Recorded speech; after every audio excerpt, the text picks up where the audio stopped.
اللہ تعالی وبرکاتہ۔ الحمدللہ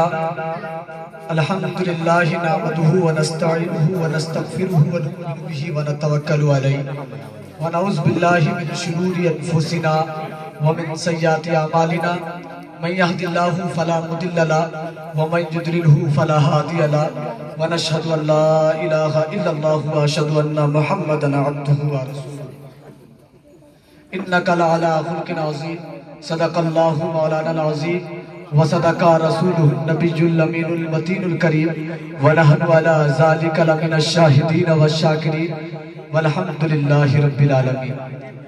آئیے حضرات، کچھ سننے اور سنانے سے پہلے آقائے نامدار مدینے کے تاجدار احمدی مصطفیٰ محمد مصطفیٰ صلی اللہ تعالیٰ علیہ وسلم کی بارگاہ بیکس پناہ میں جھوم جھوم کر درود پاک کا ہدیہ نچھاور کرے پڑھے باعوذ بلند صلی اللہ علیہ نبی والہ صلی اللہ علیہ وسلم صلاۃ و سلام علیک یا سیدی یا رسول اللہ صلی اللہ تعالیٰ علیہ وسلم۔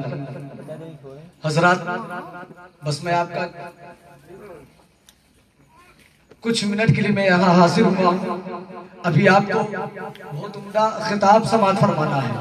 حضرت علامہ مولانا ڈاکٹر لائق رضا علی صاحب قبلہ متظلہ العالی جلوہ بار ہیں۔ ابھی چند لمحوں میں اسٹیج پر حضور کیا چند لمحوں کے لیے میں بھی آپ کے پاس آیا ہوں۔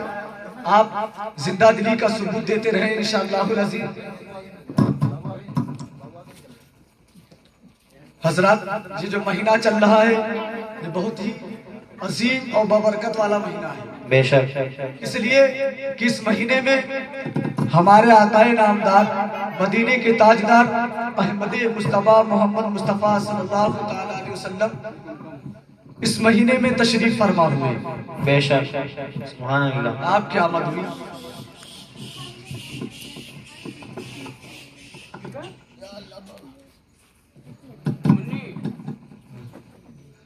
حضرات، ایک مرتبہ اور درود شریف پڑھ لیجئے صلی اللہ علیہ نبی والہ صلی اللہ علیہ وسلم صلاۃ و سلام علیک یا رسول اللہ صلی اللہ تعالیٰ علیہ وسلم۔ دو تین شعر سماعت فرمائیں۔ قلب میں جذبہ ایمان کہاں سے آتا؟ قلب میں جذبہ ایمان کہاں سے آتا؟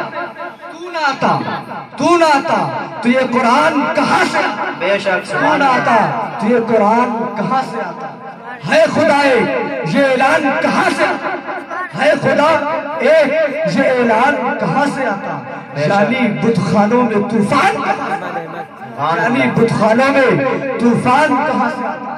اور تجھ پہ قربان میری جان ربیع الاول، بے شک، قربان میری جان ربیع الاول، تو نہ آتا تو یہ رمضان، بے شک، تو نہ آتا تو یہ رمضان کہاں سے آتا؟ اور غریب نواز رحمت اللہ علیہ کا کتنا بڑا ہم پر احسان ہے کہ اگر غریب نواز ہندوستان میں نہ آتے تو ہم مسلمان نہ ہوتے۔ غریب نواز کی یہ دین تھی کہ آج ہم کلمہ گو ہو گئے، آج ہم اسلام سے وابستہ ہوئے تو غریب نواز کی دین ہے۔ شعر سماعت فرمائیں کہ خواجہ ہند کا احسان ہے ہم پر یارو، خواجہ ہند کا احسان ہے ہم پر یارو، ورنہ بھارت میں مسلمان ورنہ بھارت میں مسلمان کہاں سے آتا؟ اور حضور سماعت فرمائیں کہ مانگے رات بھر رب حمدی کی دعائیں مصطفیٰ۔ بے شک، احمد ضیاء صاحب کی بلا مدد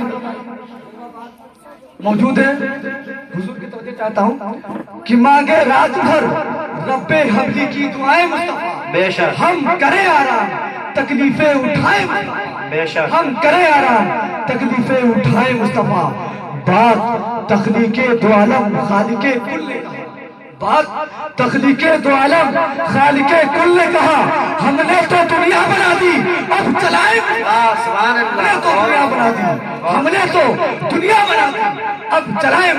بے شک، حضرات، ابھی بھی میں نے جس آیت کریمہ کی تلاوت کا شرف حاصل کیا، اللہ رب العزت قرآن مجید میں ارشاد فرماتا ہے کہ اِنَّكَ لَعَلَىٰ خُلُقٍ عَظِيمٍ، یعنی بے شک آپ صلی اللہ تعالیٰ علیہ وسلم کا جو اخلاق حسنہ ہے، جو آپ کا اخلاق حسنہ ہے وہ سب سے افضل ہے، یعنی آپ کا اخلاق سب سے افضل ہے۔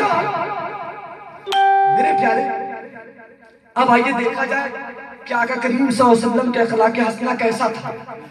اب میں آپ کو کہیں اور لے کے نہیں جاؤں گا، بلکہ میں آپ کو حدیث کی طرف لیتا ہوا لے کر چلوں گا انشاءاللہ۔ آپ جب آقا کریم صلی اللہ علیہ وسلم جب کوہ صفا کی چوٹی پر چڑھ کر جب یا معاشر القریش کہہ کر اپنے قبیلہ قریش کہا یا معاشر القریش یا معاشر القریش یا معاشر القریش، جب 3 بار اس لفظ کو آپ نے ریپیٹ کیا، جب دہرایا تو سارے کفار قریش تھے سب جمع۔ بے شک آپ نے کہا کہ کفار کیا تم میری بات کو مانو گے؟ کیا تم میری بات کو مانو گے؟ تو سب نے بیک زبان ہو کر کہا کہ یا رسول اللہ صلی اللہ علیہ وسلم، آپ تو ان میں سے ہیں جو سچے ہیں، آپ صادق ہیں، کبھی آپ جھوٹ نہیں بولتے۔ آپ توجہ کریں کہ وہ کلمہ گو نہیں تھا، وہ کلمہ سے وابستہ نہیں تھا، مگر اب وہ حضور کی بات کی گواہی دے۔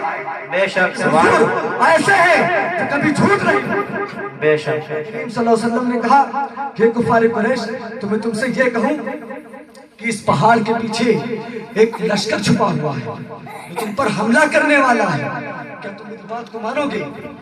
تو سب نے بے ایک زبان ہو کر کہا یا رسول اللہ صلی اللہ علیہ وسلم، فدا کا ابی و امی، میرے ماں باپ پر قربان جائیں، ہم آپ کی بات کو ضرور مانیں گے، اس لیے کہ آپ صادق ہیں، آپ سچے ہیں، کبھی آپ جھوٹ نہیں بولتے۔ جملے کو کہا، پھر اس کے بعد آقا کریم صلی اللہ علیہ وسلم نے اپنی بات کو پلٹ دیا۔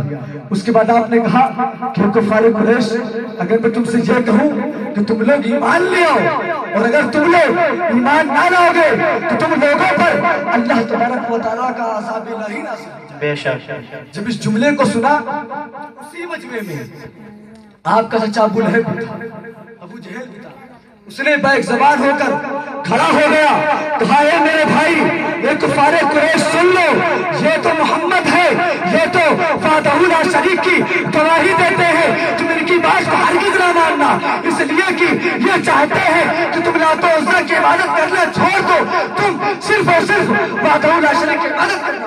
بے شک سبحان اللہ، جملے کو سنا، سارے کفار قریش چلے جاتے ہیں، سب وہاں چلے گئے۔ جانے کے بعد آپ کو بہت زیادہ رنج بھی ہوا۔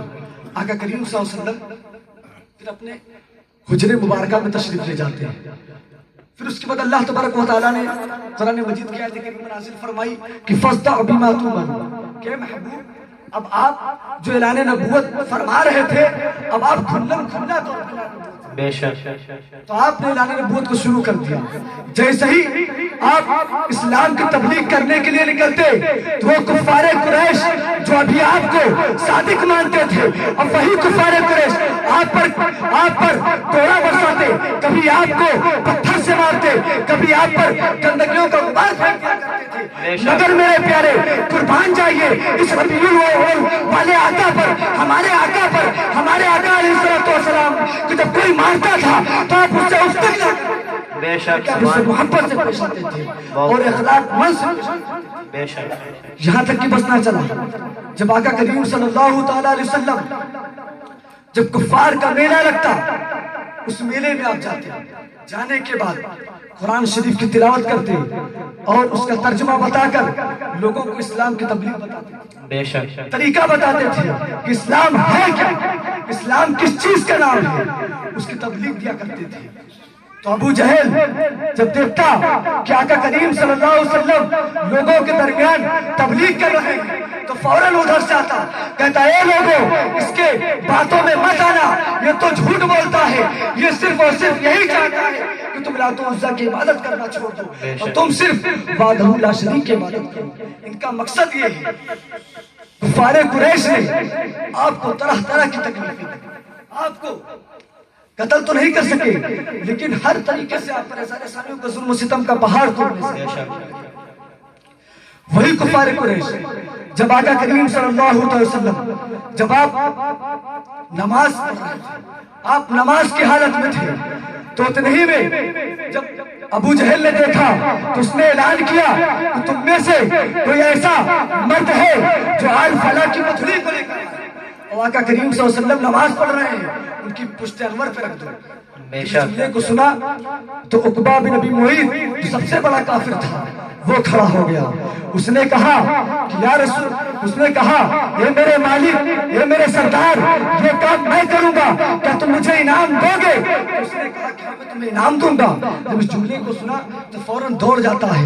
دوڑنے کے بعد کچھ وجڑی لے کر آتا ہے. وجڑی لے کر آیا اور آقا کریم صلی اللہ علیہ وسلم جب سجدے کی حالت میں چلے گئے تو آپ کی پشت انور پہ وجڑی کو رکھ دیا. جب وجڑی کو رکھا تو کچھ اپنے سجدے کو آقا کریم صلی اللہ علیہ وسلم نے طویل کر دیا، لمبا کر دیا. جب لمبا کیا تو تنہی میں حضرت فاطمہ الزہرا رضی اللہ تعالیٰ عنہا جو چھوٹی تھی، جو کم سن عمر تھی، آپ فوراً دوڑتے ہوئے آتی ہے، کہتی ہے اے عقبہ، میرے ابا جان نے تمہارا کیا بگاڑا تھا؟ یہ تو تمہارے ساتھ اچھے اخلاق سے تو تمہارے ساتھ اچھے اخلاق سے پیش آیا کرتے تھے، تم سے محبت کیا کرتے تھے، انہوں نے تمہارا کیا بگاڑا ہے؟ اے عقبہ تم نے ایسا کیوں کیا؟ فاطمہ زہرا رضی اللہ تعالیٰ عنہ اپنے ہاتھ اقدس سے پوری وجڑی کو ہٹا دی. ہٹانے کے بعد میرے پیارے قربان جائیے ہمارے آقا پر جب وجڑی کو ہٹایا تو ہمارے آقا کا تیور نہ بگڑا بلکہ مسکراتے ہوئے اٹھے اور کہا کہ اے عقبہ، کیا کہا؟ اے عقبہ تم نے کیا کیا؟ اتنا کہنے کے بعد آپ چلے جاتے ہیں مسکراتے ہوئے. یہ کیا کہتے ہیں میرے پیارے، ہم اپنی زندگی کا مطابق اگر ہمیں اور آپ کو کوئی گالی دے دے، ہمیں اور آپ کو کوئی کچھ کہہ دیتا ہے تو ہم لڑنے کے لیے بیٹھ جاتے ہیں، ہم اس سے لڑائی جھگڑا کرنے لگتے ہیں. غلط ہے میرے پیارے، اس لیے کہ ہم ایک ایسے آقا علیہ الصلوۃ والسلام کو فالو کرتے ہیں جن کا اخلاق حسنہ اتنا افضل و اعلیٰ ہے کہ جب کفار قریش آپ کو گالیاں دیتے تو آپ مسکراتے ہوئے. بے شک سبحان اللہ. وہ اخلاق حسنہ میرے پیارے. بہت خوب. یہاں تک کہ بس نہ چلا، جب آقا کریم صلی اللہ علیہ وسلم جب آپ مسجد نبوی شریف میں جب آپ جاتے ہیں نماز پڑھنے کے لیے تو کفار قریش نے کیا دیکھا کہ آقا کریم صلی اللہ علیہ وسلم مسجد میں جا رہے ہیں نماز پڑھنے کے لیے. آپ سجدے کی حالت میں ہو جاتے ہیں. کفار قریش وہی کفار جو آپ کو بھی سچا مانتے تھے، آپ کو صادق مان رہے تھے، وہی کفار کیا کرتے ہیں کہ آپ کے جوتے مبارک میں کیل لگا دیتے ہیں. کیل لگانے کے بعد آقا کریم صلی اللہ تعالیٰ علیہ وسلم جب نماز سے فارغ ہو جاتے ہیں، فارغ ہونے کے بعد نکلے اپنے جوتے کے اندر جب آپ نے پیر کو رکھا تو جوتے میں جو کیل تھی پوری کیل آپ کے پیر اقدس میں لگ جاتی ہے، پوری کیل دھس جاتی ہے. دھسنے کے بعد آپ کسی سے کچھ بھی نہ کہا بلکہ اف تک بھی نہ کہا، آپ چلے جاتے ہیں. چلتے چلے گئے. آپ کے ساتھ میں صحابہ بھی تھے.